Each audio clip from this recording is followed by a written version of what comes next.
ఈ సినిమాలో స్టోరీ లేదు, స్క్రీన్ ప్లే లేదు, సెంటీ లేదు, గట్టిగా కొడితే ఇంట్రెస్టింగ్ సీన్లను ప్రెజెంటేషన్ లేదు. ఎందుకు తీశారు ఈ సినిమా?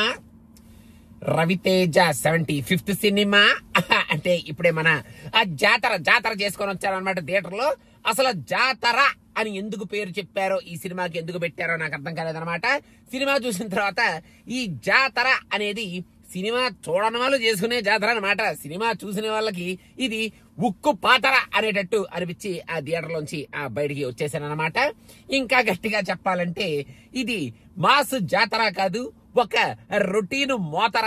ఇంకా రవితేజ గారు లాగానే ప్రీవియస్ సినిమాలో ఆయన యాక్ట్ చేస్తే మనం యాక్సెప్ట్ చేశాం కదా అని ఆ సీన్స్ ని, అదే కైండ్ ఆఫ్ మ్యానరిజమ్స్ ని ఎలా పడితే అలాగా ఆయించాతే, అబ్బో ఈ మ్యానరిజం ని ఎలా కూడా ఇమిటేట్ చేయొచ్చా, అది కూడా రవితేజ గారే చేయొచ్చా అనేటట్టు ఆల్ మిక్స్ ఫ్రూట్ జ్యూస్ లాగా మిక్స్ చేసి వదిలిపెట్టిన ఒక పాతర అలాగా ఈ సినిమాని మన ముందుకు తీసుకొచ్చారన్నమాట బాబు.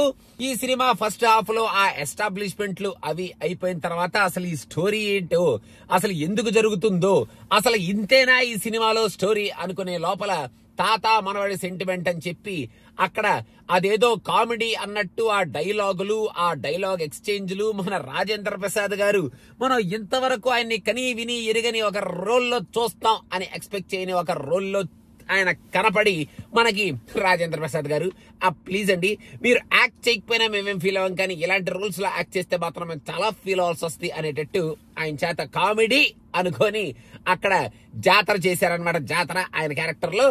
ఇంకా యాక్చువల్ గా వాళ్ళిద్దరి మధ్యలో తాత మనోడి ఎమోషన్ కూడా బాబు ఫస్ట్ హాఫ్ లో సీన్లుగా వచ్చింది, గానీ అక్కడ ఏమీ పండలట్టు నాకు అనిపించింది.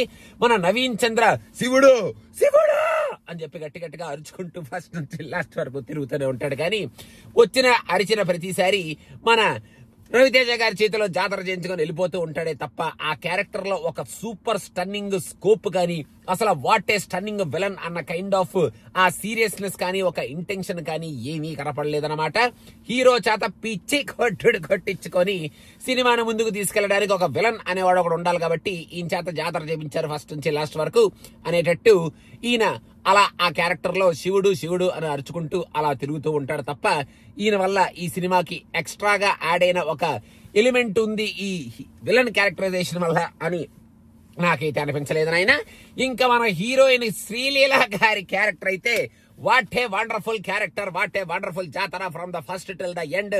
అసలు ఫస్ట్ హాఫ్ లోనే ఆమె జాతరను చూసి మనం తట్టుకోలేకపోతున్నారా నాయనా అనుకుంటే, ఇంకా సెకండ్ హాఫ్ లో ఆమె మనకిచ్చే అసలు జాతరకి మనం అందరం థియేటర్ లోంచి బయటకి గోతరా, ఇదేమి రోతరా. ఇంక ఈ సినిమాలో ఫస్ట్ హాఫ్ ఏమిట్రా ఇలా ఉంది, ఫస్ట్ హాఫ్ లో అసలు ఏం జరుగుతుందిరా, సినిమా ఏమిట్రా ఈ డైరెక్షన్ లో వెళ్తుంది, అసలు ఎంటర్టైన్మెంట్ అని చెప్పి అక్కడ రవితేజ గారు ఏదేదో చేస్తున్నారు ఏమిట్రా, ఎందుకురా ఇలా చేస్తున్నారు, ఈయన చేత ఎందుకురా ఇలా చేపిస్తున్నారు అని మనందరం కొంచెం ఫీల్ అయ్యే లోపలే సెకండ్ హాఫ్ లోకి సినిమా ఎంటర్ అయ్యి, ఫస్ట్ హాఫ్ కొంచెం రీజనబుల్ గా ఉంది కదా ఆయన సెకండ్ హాఫ్ కన్నా. సెకండ్ హాఫ్ లో వచ్చే సీన్లు గానీ, అక్కడ వచ్చే అసలు ఆ ఎమోషన్స్ కానీ ఏమీ వర్కౌట్ అవ్వట్లేదు కదా బాబు. మళ్ళీ లాస్ట్ లో ఇదేదో ఒక విచిత్రమైన సీన్ లాగా ఏదో పెట్టాం కదా అని చెప్పి రాజేంద్ర ప్రసాద్ గారికి ఏదో సీన్ పెట్టి అక్కడ బ్యాక్గ్రౌండ్ స్కోర్ వేసి, మళ్ళీ ఆ బ్యాక్గ్రౌండ్ స్కోర్ కి ఒక ఎమోషన్ సీన్ పూసి, ఇంకా క్లైమాక్స్ అయితే కట్ చేస్తే ఏదేదో జరిగిపోతూ ఉంటది అనమాట. హీరో ఎందుకు పడిపోతాడు, ఎందుకు లెగుస్తాడు, ఎందుకు గుంగులకి రాధికటి పొఫాఫికి అని చెప్పి డాన్స్ లేస్తాడు, మరి ఎందుకు అలా చేస్తాడో ఏమీ అర్థం కాదు నాయన. మళ్ళీ ఆడోడాడు పాబ్లో ఎస్కోబార్ అన్నట్టు ఏదో పాబ్లోనో ఎవడో వస్తాడనమాట. వాడు అలా డాన్సులు ఎందుకు వేస్తాడో నాకైతే అర్థం కాదు. వాడు జాన్ సీనా లాగా బిహేవ్ చేస్తుంటాడు, చేతులు కాళ్ళు అటు ఇటు తిప్పుతుంటాడు, గెంతులు వేస్తుంటాడు, ఎగురుతుంటాడు.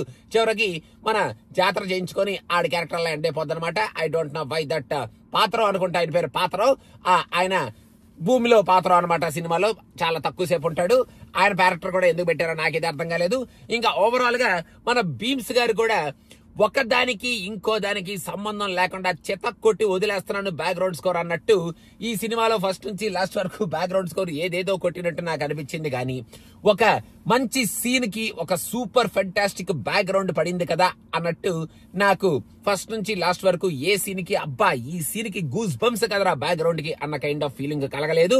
ఇంకా మన రవితేజ గారిని ఒక పక్కన మన పోలీస్ రైల్వే పోలీస్ అని చెప్తారు. ఆయనేమో ఒక సీన్ లో చాలా సీరియస్ గా మీసాల్ని గింగిలక అనుకుంటూ తిరుగుతూ, ఇంకో సీన్ లో మళ్ళీ మన ప్రీవియస్ వెంకీ సినిమాలో అసలు జాబ్లెస్ రవితేజ చేసే కైండ్ ఆఫ్ వేషాలు వేస్తూ ఉంటారు.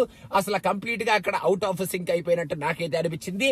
పోనీ ఆ సీరియస్ క్యారెక్టర్ లో అయినా చాలా సీరియస్ సూపర్ స్టన్నింగ్ సీన్స్ ఏమైనా ఉంటాయా అంటే అవైతే నాకు ఈ సినిమాలో ఫస్ట్ నుంచి లాస్ట్ వరకు ఏమీ కనపడలేదు.